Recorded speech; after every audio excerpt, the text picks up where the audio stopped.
கிறிஸ்துவுக்குள் பிரியமான கடவுளுடைய பிள்ளைகளே, உங்கள் யாவருக்கும் காணொளியில் கர்த்தரை காண்போம் ஐக்கியத்தின் சார்பாக ஸ்தோத்திரத்தை தெரிவித்துக் கொள்கிறேன்.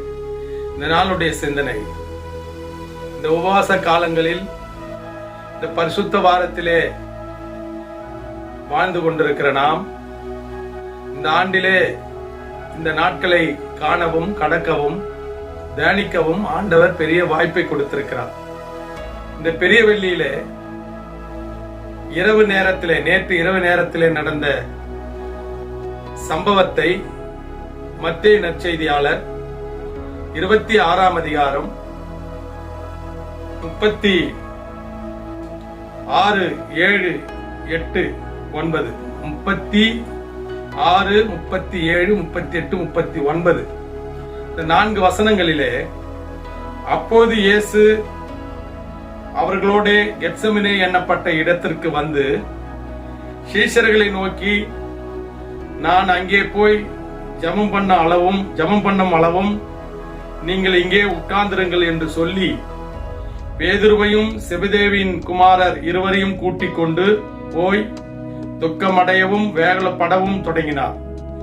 அப்போது அவர், என் ஆத்துமா மரணத்துக்கு ஏதுவான துக்கம் கொண்டிருக்கிறது, நீங்கள் இங்கே தங்கி என்னோடு கூட விழித்திருங்கள் என்று சொல்லி சற்று அப்புறம் போய் முகம் குப்புற விழுந்து, என் பிதாவே, இந்த பாத்திரம் என்னை விட்டு நீங்க கூடுமானால் நீங்கும்படி செய்யும், ஆகிலும் என் சித்தத்தின்படி அல்ல உம்முடைய சித்தத்தின்படியே ஆக கடவது என்று ஜெபம் பண்ணினார்.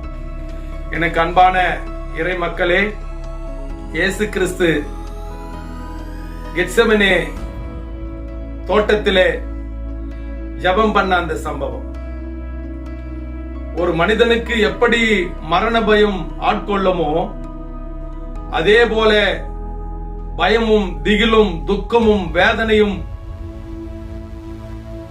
இயேசு கிறிஸ்துவுடைய சரீரத்தை ஆட்கொண்டது, உள்ளத்தை ஆட்கொண்டது. அவருடைய ரத்தம் வேர்வை துளிகளாக வெளிவந்ததாக கூறப்படுகிறது. இயேசு கிறிஸ்து சிலுவையில் மரணம் அடைகின்ற அந்த நாள், அந்த நேரம், அதற்கு முன்பாகவே கெத்செமனே தோட்டத்திலேயே அவர் மரித்திருக்க கூடும். அப்படிப்பட்ட ஒரு பெரிய பாதிப்பு அவருடைய சரீரத்திலே இருந்ததாக வல்லுநர்கள் கூறுகிறார்கள். ஆனால் அவர் அந்த நேரத்திலும் பிதாவே என்று நோக்கி கூப்பிட்டு, என்னுடைய நிலைமையை பாரும் என்பதெல்லாம் கதறின அந்த வேண்டுதல் தான் கெத்செமனே இடத்திலே நடந்திருக்கிற சம்பவத்தை பார்க்கிறோம்.